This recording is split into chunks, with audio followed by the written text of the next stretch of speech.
What's up, guys, and welcome back to Greedy Pete's Garage. I'm your host, Greedy Pete, and on today's episode, we're getting that cylinder head onto this block.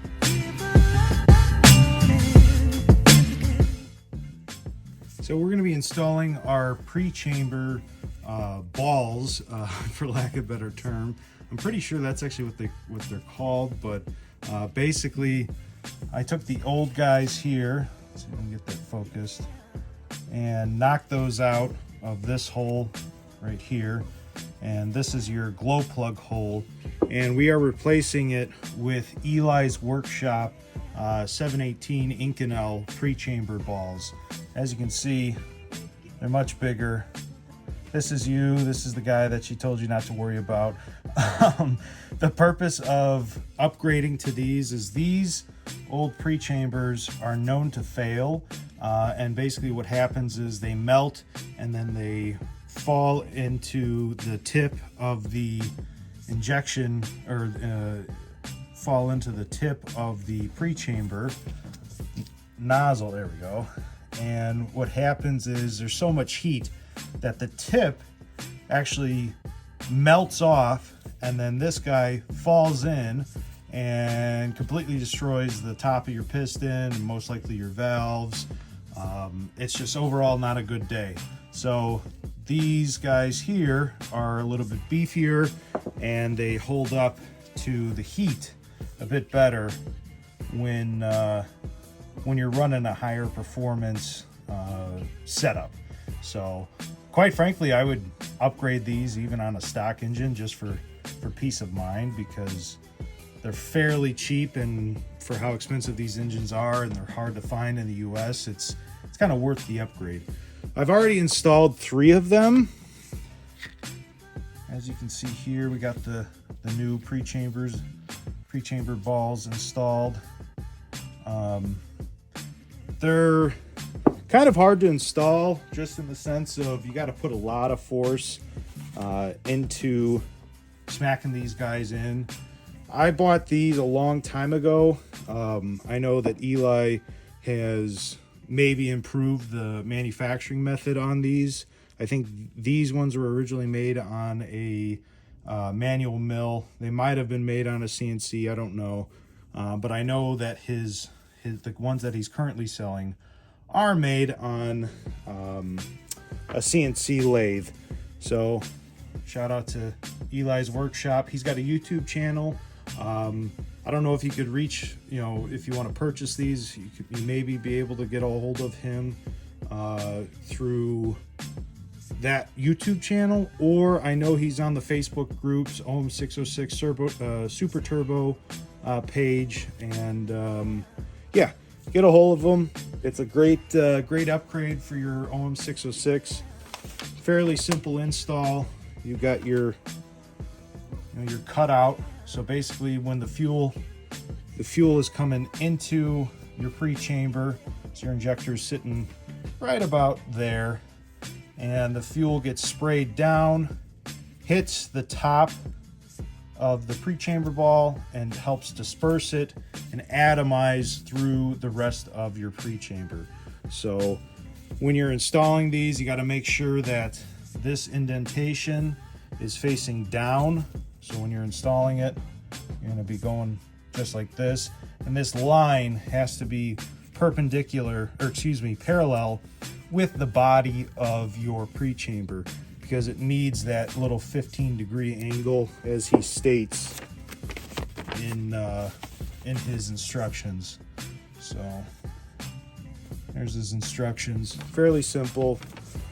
Again, find them on YouTube or Facebook through the OM606 Super Turbo group, and he'll get you hooked up with the set. Another thing to note, when you are installing these, I kind of recommend a block of wood, and when you start beating them into place, you kind of will start creating a nice little fixture for yourself so it doesn't roll or walk around. So I recommend taking a block of wood and then start beating them into place.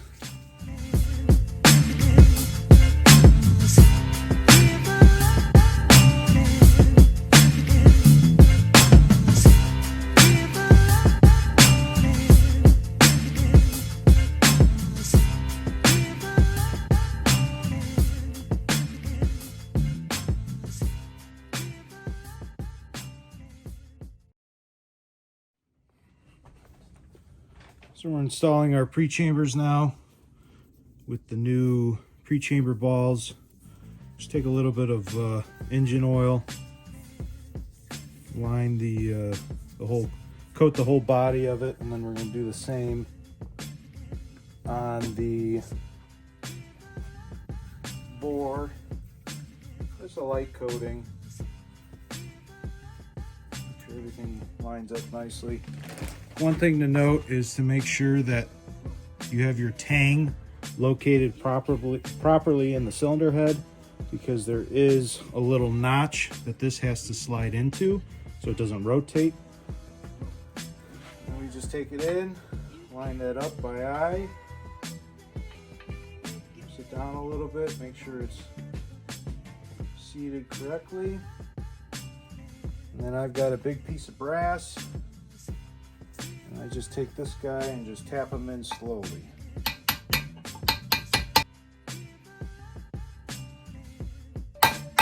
When you start to hear it become more solid, that's fully seated.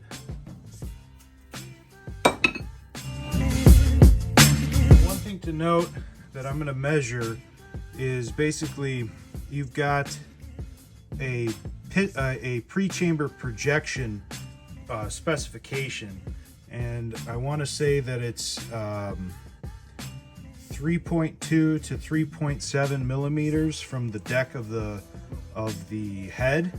So you want to essentially measure the distance from this surface to the top of your pre-chamber. That has to be 3.2 to 3.7 millimeters.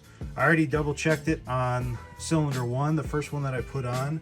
I was right at 3.4 millimeters. Now that may project a little bit further once I actually put in the retaining screws and I torque down the nuts that hold the pre-chambers in. So you could check it at both intervals, or you could probably just check it after you torque it down. If they are too far into the head, they do sell essentially like copper washers that slide onto the body of the pre-chamber, and then they get assembled that way. Some guys actually install them right off the bat, because sometimes the pre-chambers don't fully seal in the head, depending on how warped your head is or how hot you previously got it. I didn't have that issue on any of the other cylinders when I pulled that engine out. At least I don't remember.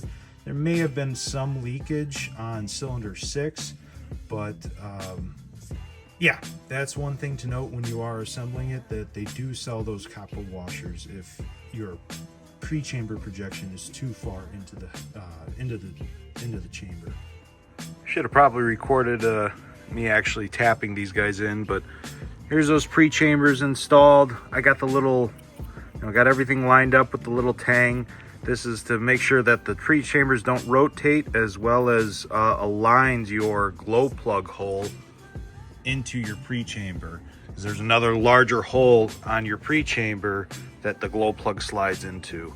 So got those all tapped in. I don't have the retaining nuts in because I want to torque those when the head is on the block.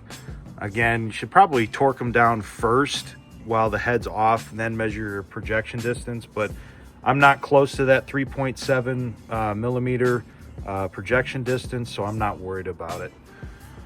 Got my head all cleaned up, and got the deck nice and clean, ready to put the head gasket on.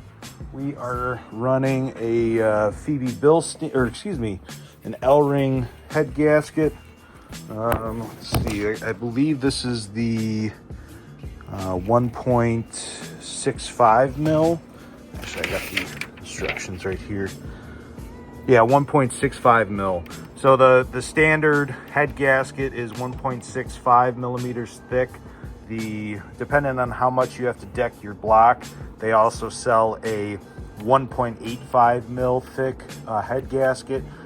There's kind of some controversies between holding the power between the 1.6 and the 1.85 Most of the guys just run the 1.6, but again, that kind of comes down to your pre-chamber projection distance as well as your piston projection distance, because you got to make sure that all of this stuff clears. So measure your pistons, follow the specifications for your build, and you know, we're going with the 1.65 because my specifications still said that I was within tolerance for the 1.65. So that's what we're going to be running. Got that guy right there. Got to get that cleaned up. Got to clean the head real quick. Another thing to note, you actually have two different lengths of head bolts. I believe this is like 102 or 105 millimeters long, and this is 117, I want to say. And the reason for that distance is you have this this line, essentially this whole line down for the head bolts are actually a little bit taller, you know, from the inner pattern. So make sure that you get new bolts. I looked into doing head studs on this, but head gaskets aren't really an issue on these blocks or on these engines themselves. It's mainly the actual casting right here. That's what tends to crack. They're very stout engines, but the casting just gets a little too thin right here when you start pushing, you know, super big numbers. But we shouldn't have that issue, and I pray to God that we don't, because I've spent a lot of money on this. Yeah, so we're going to get these all cleaned up. Oh, another thing to note, make sure you take some compressed air, clean out all of your cylinder head bolt holes. Make sure that they're nice and clean, that there's no oil or anything that's pooling at the bottom of the bolt, because you could get false readings, or you can actually crack the casting if you're trying to compress a liquid. So don't do that. So yeah, we're gonna get that cleaned up and then get this headset on and keep on moving forward.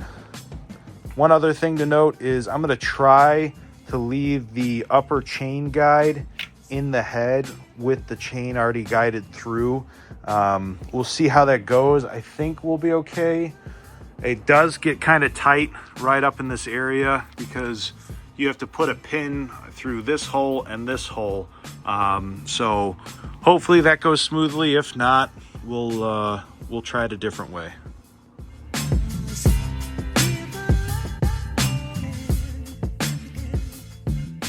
Alrighty, so we're all torqued down here. The head gasket is officially sealed. Got the head officially on, which is kind of crazy, in all honesty. It doesn't feel real. It's been a long time coming, so this was a huge leap forward in terms of the project of this whole truck. So there's going to be a lot of progress coming up on this. But we are all torqued down. Our torquing sequence, 15 Newton meters, 35 Newton meters, then 90 degrees. And then you got to wait 10 minutes, which kind of makes sense. You want everything to kind of settle out, and then torque it again at 90 degrees again. So we are all good to go. I marked our little marks throughout. I should have done that from the get-go after we did our 35 Newton meters, but that's all right. We got it done. We got it sealed up. One thing else to note is you should probably get your, if you're going to put some thread locker on the threads or some ARP assembly lube, such as this, get all of your bolts ready beforehand. Don't set your head gasket on and then do one at a time.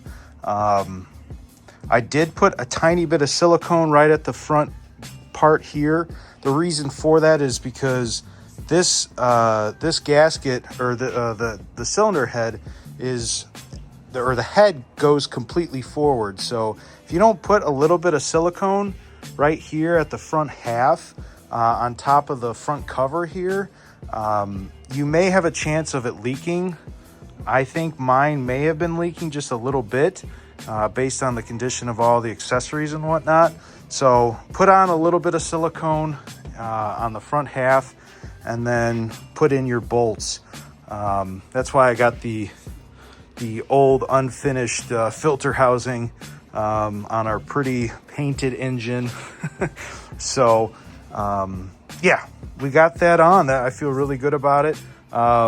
One thing to note, you know, I did put the upper timing chain guide in beforehand. I didn't have any issue with it catching up on anything when I put the head on. The head's just really heavy and it's really cold too, and I didn't have any gloves on, so my hands were freezing a little bit. That's why I was struggling just a tiny bit. But yeah, we got this sealed up. I'm extremely happy. No head bolts snapped. It's a good day.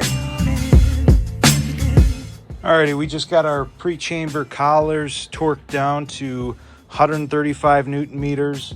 Again, you're gonna need the special spline socket to remove and tighten these locking collars. So make sure, don't forget to pick up that tool. I think this was real cheap. You can buy them off of Amazon. It's probably like $15. So got that all tightened up. The head is officially on. I'm feeling really good about this engine now. It's starting to come together.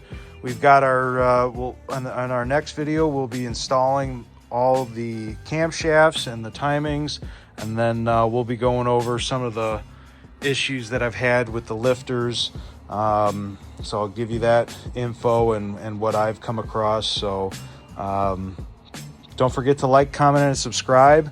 Looks like the OM606 gods are looking down upon us. You know, we got it sun shining on us. So I'm extremely happy and look forward to making some more videos.